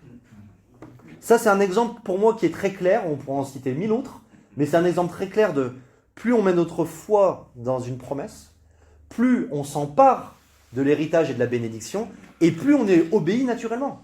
Et c'est exactement comme ça que Dieu veut nous apprendre à obéir. De cette manière-là. Et du coup, ce serait même plus. On parlerait même plus d'obéissance, on parlerait de vie. C'est ça, exactement. Exactement. Vivre la foi, c'est tout simplement. On enlève le terme obéissance parce que quand tu vis, tu obéis automatiquement. C'est ça. C'est l'isolé. Ouais. Et ça me fait penser que tu vois un paralytique, quelqu'un en chaise roulante. Toi, par la foi, tu lui imposes les mains. Même s'il ne se lève pas devant toi, il reçoit le salut. Et c'est ça, c'est aussi important. Il reçoit il s'en va avec la paix. Il s'en va avec tout ce que tu as pu lui transmettre. Même lui, il te dit, tu préfères encore avoir la vie éternelle que de marcher. Moi, c'est arrivé. Hein. Ouais, tout à fait. Et gloire à Dieu le jour où on arrivera à ne pas choisir entre l'un et l'autre et qu'on prenne les deux à chaque fois. Gloire à Dieu qu'on arrivera dans cette dimension-là. 1 Pierre 2, 6, 7. Alors je ne le fais pas prendre à Michel parce que c'est un peu compliqué. 1 Pierre 2, 6, 7. On va retrouver le mot apétéo qu'on a cité dans celui qui ne croit pas au Fils. Apétéo. On va retrouver ce mot dans 1 Pierre 2, 6, 7. Sauf que là, je vais vous le lire dans la version Louis II. J'ai même pas besoin d'aller dans l'Osterwald. Vous allez voir à quel point c'est puissant. Pierre 6, 2. Non, 1 Pierre 2, 1 Pierre 2. 6 à 7. Ok, 6 à 7. Merci. Je vous le lis. Car il est dit dans l'Écriture, « Voici, je mets en Sion une pierre angulaire, choisie, précieuse. » Ça, c'est Jésus-Christ. Pierre angulaire, Jésus-Christ. « Et celui qui croit en elle ne sera point confus. » Vous voyez, on est encore dans la même structure que Jean 3,16 et que Jean 3,36. Même structure. « L'honneur est donc pour vous qui croyez, mais pour les incrédules, apétéo. » La version d'Arby va dire « pour les désobéissants et les rebelles. » La pierre qu'ont rejetée ceux qui bâtissaient est devenue la principale de l'angle. Jésus est non seulement la pierre angulaire, mais il est aussi la pierre d'achoppement. Pierre angulaire pour ceux qui croient, pierre d'achoppement pour les incrédules et les désobéissants. Un rocher de scandale, c'est marqué. Un rocher de scandale, tout à fait. Et dans ce contexte, je vous laisserai le méditer dans le contexte, on est en train de parler de bâtir l'Église selon ce que Jésus veut faire ou selon ce que l'homme veut faire. Et donc à chaque fois que Jésus-Christ est la pierre angulaire et qu'on ne fait pas comme lui veut faire, il devient pour nous une pierre d'achoppement. Et on voit bien celui qui croit au Fils, ou comme notre sœur nous le disait tout à l'heure dans 1 Jean, celui qui a le Fils. Là, on est dans une dimension supérieure à croire, parce qu'on s'aperçoit que la foi nous permet de recevoir. Donc on est dans l'étape 2. Celui qui a le Fils a la vie, celui qui n'a pas le Fils n'a pas la vie. Il n'y a pas de troisième catégorie. Nous, on a créé 12 autres catégories de chrétiens ou de pas chrétiens, ça n'existe pas. Une catégorie, tu as le Fils ou tu n'as pas le Fils. Point. Vous voyez quand même que c'est assez christocentrique.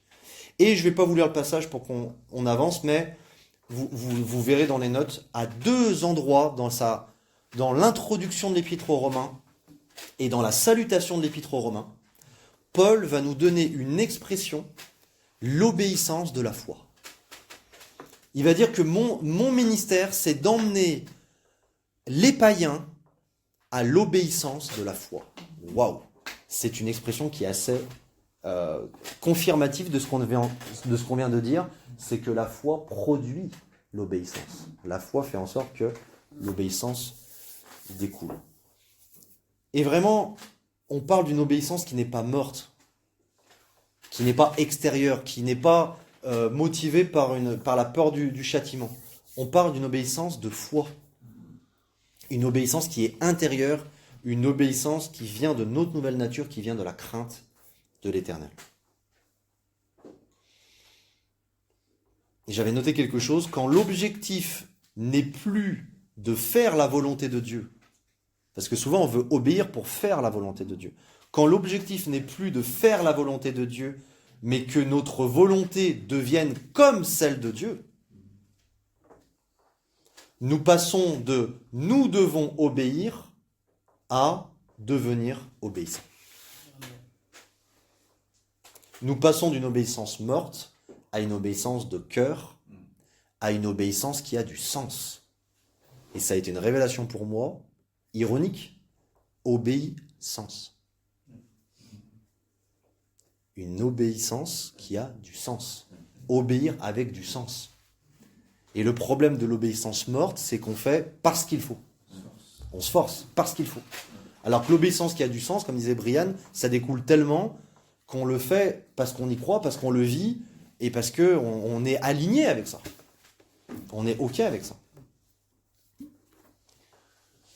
Parce qu'il y a ceux qui ont l'apparence de la religion, mais qui disent qu'ils ont fait la puissance. Exactement. Exactement. Vous avez pensé aussi aux disciples, discipline. Le disciple. Oui, tout à fait. Discipliné, être discipliné. Et justement, C'est obéir. la discipline peut être très naturelle. Très naturelle pour un disciple. J'ai bientôt terminé. Je voulais juste vous donner une autre image, parce que je crois que c'est aussi des choses qui nous aident à bien recevoir. Un père va demander à son fils, est-ce que tu voudrais bien aller me chercher cette bouteille dans le frigo? Et son fils lui dit, ouais, d'accord quoi. Bon, il ouvre le frigo, il prend la bouteille, il tape le frigo, il lui balance la bouteille et il part dans sa chambre. Question, est-ce que le fils a obéi à son père? On est obligé de répondre oui. Dans l'acte du sens, il l'a fait. Est-ce que ça a plu à son père? Est-ce que on peut vivre des obéissances qui ne plaisent pas à Dieu? Ça, c'est une image encore qui nous aide à comprendre la différence entre une obéissance de cœur et une obéissance forcée. Et quand je préparais ce message, il y a une phrase qui m'est venue sur mon esprit, donc je vous la cite telle qu'elle. Elle est un peu choquante, mais bon, je ne peux pas faire autrement. La foi qui n'enfante pas l'obéissance n'est pas la vraie foi biblique. Et l'obéissance sans la conviction de foi n'est pas celle que Dieu désire. La foi qui n'enfante pas, c'est-à-dire qui ne produit pas, l'obéissance n'est pas la vraie foi biblique. Et l'obéissance sans la conviction de foi n'est pas celle que Dieu désire. Les œuvres sans la foi est morte. Voilà, exactement. Exactement. Jacques 2,22 nous dit, tu vois que la foi agissait avec ses œuvres et que par les œuvres, la foi fut rendue parfaite. Amen. Donc non seulement la foi va enfanter, mais en plus elle va emmener une perfection. Parce qu'à chaque fois qu'on va croire et que ça va se passer, le coup d'après on va encore plus y croire. Et ça va encore mieux se passer. Et le coup d'après on va encore plus y croire. Et la foi devient parfaite. En tout cas dans ce domaine-là. Vous comprenez? Et dans ce même passage de Jacques 2, Jacques introduit cette plaidoirie en disant, cette foi-là peut-elle vous sauver? Donc ça veut dire que Jacques est en train de dire, une foi qui n'enfante pas cette obéissance-là naturelle, peut-être que ce n'est pas la foi qui peut sauver. Donc le croire en Jésus, on s'aperçoit qu'il est beaucoup plus concret que de croire en l'existence de Jésus. Vous voyez ce que je veux dire? Et qui était Jacques? Son frère. Frère de Jésus. Alors, j'aimerais conclure par quelques petites phrases. Et j'aimerais d'abord répondre à cette question, parce qu'on l'a ouverte, mais on n'y a pas répondu. À quoi sert notre obéissance? Vous vous rappelez, on a posé cette question, hein, et après, je vous ai emmené jusqu'à la foi pour vous faire comprendre comment l'obéissance naît. Mais quelque part, on n'a pas répondu ensemble à la question à quoi sert notre obéissance. Et vous savez que c'est important de savoir à quoi sert notre obéissance. Et ensuite, on va voir comment faire pour vivre ces bénédictions, même si on en a parlé pendant tout le message. Parce que le titre du message, c'était « Vivre dans la justice, c'est vivre dans les bénédictions ». Et on comprend mieux qu'on pourrait le dire « Vivre dans notre identité, c'est vivre dans les bénédictions ». Premièrement, notre obéissance de cœur sert à éprouver notre foi. C'est sa première raison. Dieu est tellement bon qu'il a mis en l'homme le principe de croire. Sauf que ce principe, il a été souillé avec le temps. Et quand aujourd'hui on prêche la foi dans l'église, souvent on prêche l'espoir, on ne prêche pas la foi. Et donc du coup, notre obéissance est là pour nous aider à éprouver notre foi. C'est-à-dire que l'enseignement de Jésus, c'est pas qu'on ait une grande foi. Parce que quand les disciples lui ont demandé « Augmente-nous la foi », Jésus il a dit « Non, petit grain de sénévé, ça suffit ». Donc ça veut dire qu'il n'allait pas dans cet enseignement de « il faut que la foi soit grande, grande, grande, grande ». Jésus, il enseigne la foi en disant « comprenez d'où elle vient et comprenez où vous devez la mettre. Et vous pourrez vivre dans la foi du Fils de Dieu ». C'est ça l'enseignement de Jésus sur la foi. Et donc du coup, notre obéissance va premièrement nous servir à éprouver notre foi. On va la passer au creuset, on va la chauffer et on va en voir ce qu'elle enfante finalement. Vous comprenez ? Et selon ce qu'elle enfante, vous allez avoir la qualité de votre foi, la pureté de votre foi. Vous allez voir si vous mettez votre foi au bon endroit. Si vous ne mettez pas votre foi dans votre foi, si vous ne mettez pas votre foi dans votre parole, mais dans celle de Jésus. Vous voyez ? Donc elle va être éprouvée. Donc à chaque fois que la foi va enfanter l'obéissance, notre obéissance va nous servir à éprouver notre foi. Ça, c'est sa première raison d'être. Et la deuxième, je dirais même de ce fait que ça sert à éprouver notre foi, notre obéissance sert à libérer la capacité de prendre et de vivre ce que Dieu nous a déjà donné. Voilà la deuxième raison de notre obéissance, le deuxième pourquoi de notre obéissance, c'est de nous aider à libérer la capacité de prendre et de vivre ce que Dieu nous a déjà donné. Pourquoi ? Parce que quand on met notre foi dans les promesses de Dieu et qu'on s'arrête là, on ne les expérimente pas. Par contre, quand on met notre foi dans les promesses de Dieu et qu'on commence à s'y aligner, on commence à la mettre en pratique, on commence à la confesser, on commence à la vivre, là, notre obéissance, elle nous sert à libérer cette capacité. Donc, on sort de cette foi grecque qui est abstraite, qui est liée à la pensée, alors que la foi hébraïque, elle est liée à l'action. Un Hébreu à l'époque, pour lui, c'était impossible de croire sans agir. C'était impossible. C'était un non-sens, en fait. Et les Grecs sont arrivés et ils nous ont dit, non, mais il faut croire. D'une manière très abstraite. De la même manière qu'on croit en Zeus ou qu'on croit en un dieu païen. Il faut croire en Jésus. Et c'est pas cette foi-là qui sauve. C'est clair. La foi sans mettre en pratique est morte. Exactement. Jacques 2, c'est la suite de ce que citait Michel. La foi sans les œuvres, comme le corps sans l'esprit est mort, la foi sans les œuvres est morte. Donc si ton esprit sort de ton corps il sert plus à rien, il va être allongé par terre. Et bien Dieu compare ce cadavre à une foi sans les œuvres. Et un cadavre ne peut pas nous sauver.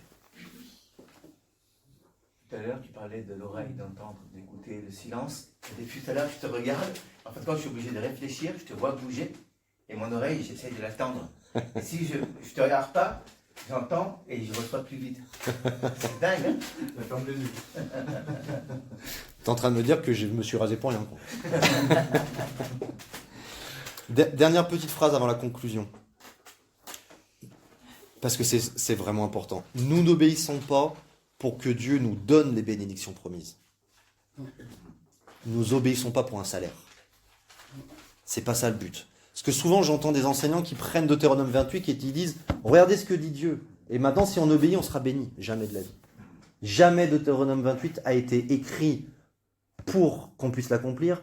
Et je dirais même plus d'une manière générale, la loi n'a pas été donnée pour qu'on puisse l'accomplir, mais qu'on puisse échouer et accepter notre échec devant elle. Et pour nous ouvrir la porte à la grâce. Donc la loi n'a pas été donnée pour qu'on l'accomplisse, la loi a été donnée pour nous montrer qu'on en était incapable. Échouer, c'est quoi? Donc, comment? La palabre échouer, ça veut dire quoi? Échouer, c'est un échec. C'est le verbe de échec. Échec. Ouais. C'est pas réussir. D'accord. Nous n'obéissons pas pour que Dieu nous donne les bénédictions promises, donc le salaire, mais nous obéissons pour prendre les bénédictions que Dieu nous a déjà données, la foi. Voilà l'intérêt de la foi, c'est prendre. Voilà l'intérêt de l'obéissance, c'est nous aider à prendre. Alors j'aimerais conclure en... Vous vous rappelez, on était dans le point ne pas entrer dans les promesses. D'accord? J'aimerais vous donner 4 points très rapides qui nous empêchent d'entrer dans les promesses, donc du coup qui nous empêchent de vivre les bénédictions, donc du coup qui nous empêchent d'expérimenter notre héritage.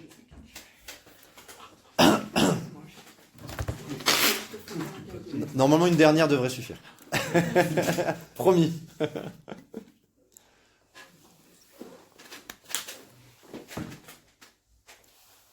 Nous ne prendrons pas notre héritage de bénédiction, nous ne pouvons pas entrer dans des promesses si, premièrement, nous ne savons pas que Dieu nous en a déjà donné un, en parlant d'un héritage. Si nous ne savons pas que Dieu nous a déjà donné un héritage, forcément c'est notre premier obstacle. Et ce premier obstacle, on va l'intituler l'ignorance. Ou du moins, on ne sait pas, ou du moins, qu'on va emmener le salut plus loin que juste tu es pardonné ou juste tu évites l'enfer. Parce que si le salut c'est juste être pardonné, juste éviter l'enfer, la personne n'entrera pas dans l'héritage. Ni dans le royaume d'ailleurs. Est-ce qu'elle peut être sauvée quand même? Les questions après. Surtout des compliqués comme ça. Pardon. Parce que là je vais te répondre en 2 heures. Donc, premier obstacle, l'ignorance. On est tous d'accord avec ça. Aujourd'hui, cet obstacle vient d'être ôté. Vous ne pourrez plus dire devant Dieu que vous êtes ignorant, parce qu'aujourd'hui, avec ce que je viens de vous partager, votre ignorance a été libérée. Deuxième obstacle, si nous ne croyons pas que Dieu nous en a déjà donné un, c'est-à-dire avant le ciel. Parce que combien de fois on emmène l'objectif de la vie chrétienne d'aller au ciel, alors que toute la Bible nous enseigne que c'est le ciel qui doit venir à nous. Toutes les Écritures nous enseignent que c'est le ciel qui doit descendre et pas nous qui devons monter. Et donc du coup, cet enseignement, je crois vraiment que c'est une doctrine de démon pour faire comme une diversion aux chrétiens et lui faire un mauvais focus, alors que Dieu lui demande que le ciel descende sur la terre, guérissez les malades et dites-leur le royaume de Dieu s'est approché de vous. Faites en sorte que la volonté de Dieu soit sur la terre comme au ciel. Tout ce que vous lirez sur la terre, c'est tout ce qui a déjà été lié dans le ciel. Donc on voit que toutes les Écritures, ou même l'Apocalypse, quand vous voyez l'Apocalypse, la Jérusalem céleste, elle descend, elle ne monte pas. Vous voyez? Donc toute la Bible, et ça a été une révélation pour moi, je m'en suis repenti, toute la Bible nous enseigne que c'est le ciel qui doit descendre sur la terre. Et la Shekinah, donc pour toi, c'est. La Shekinah, c'est la gloire de Dieu. Donc ça fait partie, bien entendu, que ça fait partie de la manifestation de Dieu sur la terre, bien entendu. Okay. Bien entendu. Et nous, on a dit aux chrétiens, oui, mais quand tu seras au ciel, tu pourras avoir ça. Cet enseignement n'est pas dans les Écritures. C'est pour ça qu'il y en a qui, de plus en plus, qui prêchent que le retour de Jésus, il n'y a pas de retour, parce que tout est déjà, ils ont tout. Mm-hmm. Ouais. Et les deux doivent être enseignés. Parce qu'un jour, il va revenir, c'est sûr. Quand, je ne sais pas. Et donc, ce deuxième point, c'est si nous ne croyons pas. Donc là, on est dans l'incrédulité. Premier point, l'ignorance. Deuxième point, l'incrédulité. Il a été libéré en partie aujourd'hui, parce que je vous ai donné une nouvelle manière de croire et d'obéir. Une nouvelle manière de voir la Bible comme étant notre héritage, le testament qu'on nous a donné. Troisième point, on ne peut pas entrer dans les promesses si nous voulons le mériter, l'héritage. Et ça, ce troisième point, c'est l'obéissance morte. Du moment qu'on veut mériter, la grâce s'arrête. Du moment qu'on veut mériter, la foi se désactive. Du moment qu'on veut mériter, l'accès de Dieu se ferme. C'est vraiment essentiel à comprendre. Mériter dans le sens de faire quelque chose pour mériter ça. C'est ça, exactement. Pour que tu aies un salaire, pour que tu gagnes cette chose avec ce que tu as fait. Non, la gloire ne va pas à Dieu, la gloire va à toi. C'est ça. Et quatrième point, on ne peut pas rentrer dans les bénédictions, on ne peut pas rentrer dans les promesses si nous ne nous trouvons pas assez dignes pour le prendre par la foi. Voilà le quatrième point. Le quatrième point? Si nous ne nous trouvons pas assez dignes pour prendre notre héritage par la foi. Et donc le quatrième obstacle, c'est l'indignité. Oui, Benjamin, je comprends ce que tu me dis. Je vois que c'est écrit dans les Écritures. Mais je ne me sens pas digne de le prendre. Parce que je sens que je ne le mérite pas. Je sens que je me sens indigne. Je sens que c'est trop pour moi. Voilà un quatrième obstacle qui peut très clairement nous empêcher de prendre. C'est un prétexte aussi. Ça peut être un prétexte. Et dans ces 4 niveaux que je viens de vous dire, c'est une œuvre du diable l'œuvre de plus en plus pernicieuse. Voilà, qui nous fait croire. Tu vois, au début, il t'empêche de savoir. Bon, bah tu sais, il est bloqué. Il t'empêche de croire. Bon, bah tu crois, il est bloqué. Il veut te faire mériter. Bon, bah tu mérites plus, il est bloqué. Eh ben, t'es pas digne de le prendre par la foi. Vous voyez, une œuvre du diable de plus en plus pernicieuse qui empêche l'Église de rentrer dans son héritage. Est-ce que c'est un peu comme le fils Merci. Si, vas-y, dis-le, parce que c'est... Non, je pensais au Fils prodigue. fils prodigue, Magnifique. le deuxième, Magnifique. qui ne veut pas rentrer Magnifique. dans l'héritage. Tu sais que c'est la suite de ce que je voulais vous partager? En fait, j'étais en train de dire, Seigneur, je le partage ou pas? Et bien, ta question me confirme. Tu vois, Dieu m'a répondu à travers toi. Tu pourras te coucher ce soir en disant, eh ben purée, Dieu répond maintenant à travers moi. C'est encourageant. Luc 15. C'est ce à quoi j'ai pensé. Tout à fait, mais tu as entièrement raison. Et d'ailleurs, j'ai fait ces 4 points en pensant à Luc 15. Le deuxième. Donc, ignorance le premier, incrédulité le deuxième, obéissance morte le troisième et indignité le dernier. Et à travers ces 4 obstacles, le diable va tout faire pour que nous n'héritions pas. Et si on les renverse aujourd'hui, on va pouvoir vivre quelque chose de glorieux. Luc 15, on va juste lire 3 versets, hein, on va pas faire toute une étude dessus, ça serait beaucoup trop long. Luc 15, verset 12.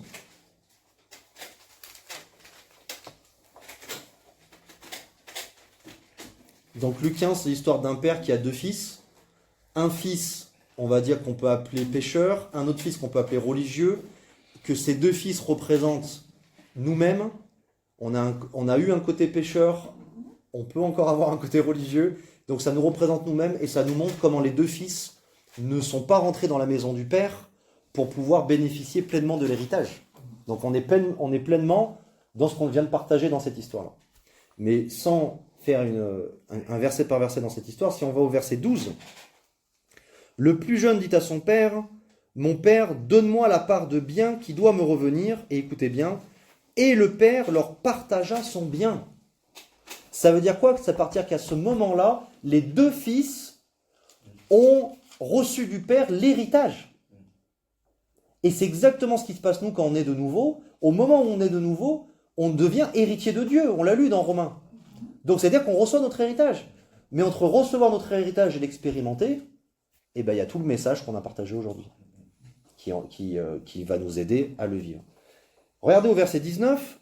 Le verset 19, on est dans le premier, le fils cadet, donc ce qu'on a appelé le fils prodigue. « Je ne suis plus digne d'être appelé ton fils, traite-moi comme l'un de tes mercenaires. » Donc c'est son indignité qui l'a empêché de rentrer dans la maison du Père. Donc de recevoir l'héritage, finalement, éternel du Père. Ça, c'était le premier. Et le deuxième, donc le fils aîné, au verset 29.